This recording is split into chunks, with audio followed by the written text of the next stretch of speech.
আমরা হরহামেশাই এ ধরনের বাক্য বলে থাকি যে সে আমাকে দিয়ে কাজটি করাচ্ছে।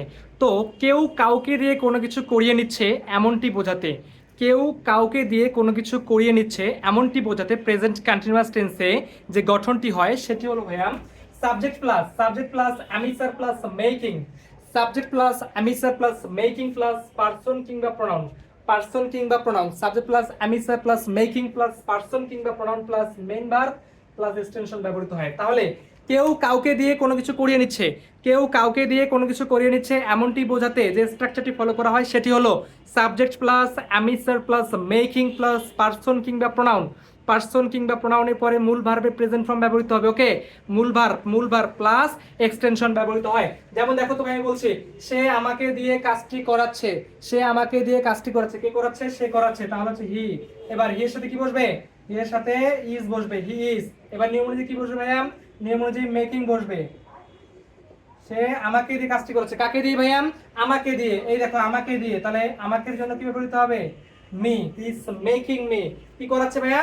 কাজটি করাচ্ছে, তাহলে কি হলো? Do the work, do the work, is making me do the work. তাহলে দেখো তো ভাই গঠনটি ফলো করলো কিনা? এই গঠন থেকে subject plus am is are plus making plus দেখো পার্সন কিংবা প্রোনাউন, এই প্রোনাউনের অবজেক্টিভ ফর্ম ব্যবহার করতে হবে। কি করতে হবে?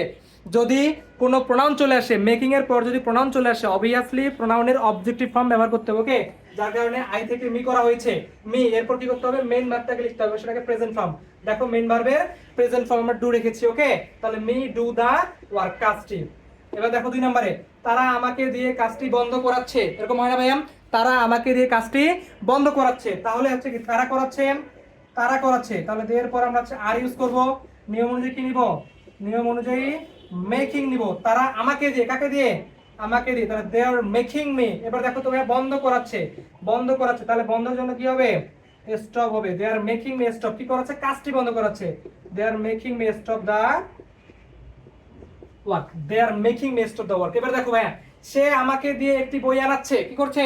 সে আমাকে দিয়ে একটি বই আনাচ্ছে, তাহলে হচ্ছে সে এর জন্য হি হবে। এবার যেহেতু থার্ড পারসন সিঙ্গুলার নাম্বার, এর জন্য ইজ ব্যবহার করব। হি ইজ মেকিং, মেকিং কাকে দিয়ে ভাই? আমাকে দিয়ে। ইজ মেকিং মি একটি বই আনাচ্ছে, আনার ইংরেজি হলো bring. Is making me bring কয়টি বই ভাইয়া? একটি বই, তাহলে হচ্ছে আ বুক, তাহলে হলো is making me bring a book. এবার দেখো, আমরা তাদের দিয়ে বইটি কেনাচ্ছি, আমরা তাদের দিয়ে বইটি কেনাচ্ছি, কারা কেনাচ্ছে ভাই? আমরা কেনাচ্ছি, তাহলে উই এর সাথে হবে আর। এবার আমরা কি ব্যবহার করব? নিয়ম অনুযায়ী মেকিং নিব।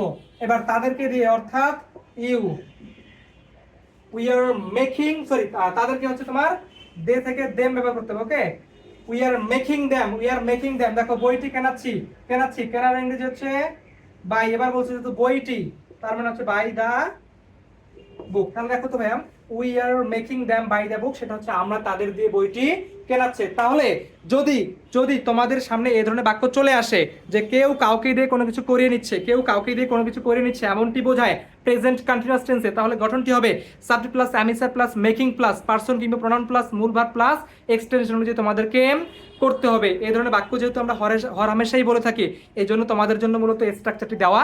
তো ঠিক আছে ভাই, দেখো আমি তোমাদের জন্য একটি টাস্ক দেবো, সেটা হচ্ছে লোকটি তাকে দিয়ে সিদ্ধান্তটি বাস্তবায়িত করাচ্ছে। লোকটি তাকে দিয়ে সিদ্ধান্তটি বাস্তবায়িত করাচ্ছে। তোমরা যদি ভিডিওটি মনোযোগ দিয়ে দেখে থাকো, তাহলে অবশ্যই এই বাংলা বাক্যটি ইংরেজি অবশ্যই তোমরা করতে পারবে, এবং যারা যারা পারবে অবশ্যই কমেন্টে জানিয়ে দেবে, না পারলেও অবশ্যই কমেন্টে জানিয়ে দেবে, এবং সমস্যা থাকলে অবভিয়াসলি জানাবে। ওকে, তাহলে লোকটি তাকে দিয়ে সিদ্ধান্তটি বাস্তবায়িত করাচ্ছে। আশা রাখছি ভিডিওগুলি তোমাদের কাছে ভালো লাগবে। আর একটা কথা আমি বলে রাখি ভাইয়া, আমি প্রেজেন্ট কন্টিনিউয়াস টেন্সের ইতিমধ্যে কয়েকটি ভিডিও আপলোড করেছি, যেখানে আমি প্রত্যেক আলাদা আলাদা স্ট্রাকচার দিয়ে বাংলা অর্থ অনুযায়ী আলাদা আলাদা স্ট্রাকচার দেখিয়েছি। তো এই ধরনের বাংলা থেকে ইংরেজি ট্রান্সলেশন বাংলাদেশে হাজার হাজার শিক্ষার্থী রয়েছে, শুধুমাত্র মাধ্যমিক লেভেল না, উচ্চ মাধ্যমিক লেভেলেরও অনেক শিক্ষার্থী রয়েছে যারা এখনো পারে না। তো যারা পারে না তাদের জন্য মূলত ভিডিওটি মেক করা, যারা পারে তারা আমার ভিডিওটিকে স্কিপ করে যায়, কোনো সমস্যা নেই। ঠিক আছে ভাই, দেখা হবে পরবর্তী ভিডিওতে। ততক্ষণ পর্যন্ত ভালো থেকো, সুস্থ থেকো।